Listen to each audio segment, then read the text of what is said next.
That's the sound of the police. Whoop, whoop. That's the sound of the beast. To understand the slave patrols, it's important to understand the slow development of the state intervention in maintaining slave society, beginning with simply passing laws that would restrict the activities of the slaves, and then laws on their own being insufficient, authorizing any adult white man to enforce those laws, but then the reliance on individual action proving insufficient, forming into this body called the Slave Patrols that were an offshoot of the militia and worked as kind of a voluntary compulsory organization, meaning that participation was mandatory, but it wasn't a professional outfit. That provided a way of making the entire white male population directly involved in maintaining the slave society.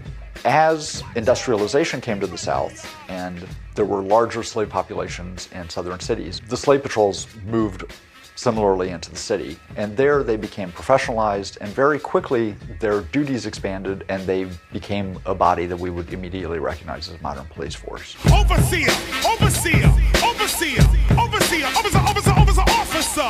Yeah, officer from overseer. You need a little clarity? Check the similarity.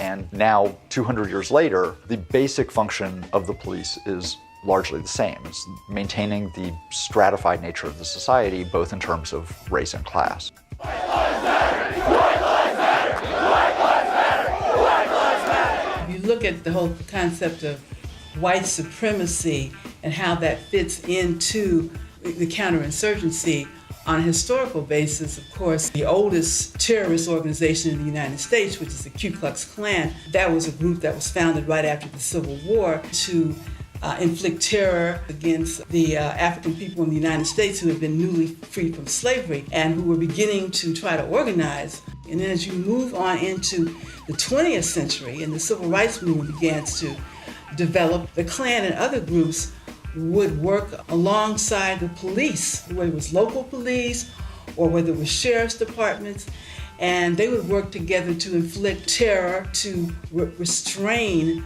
the movement, the organizing against white supremacy.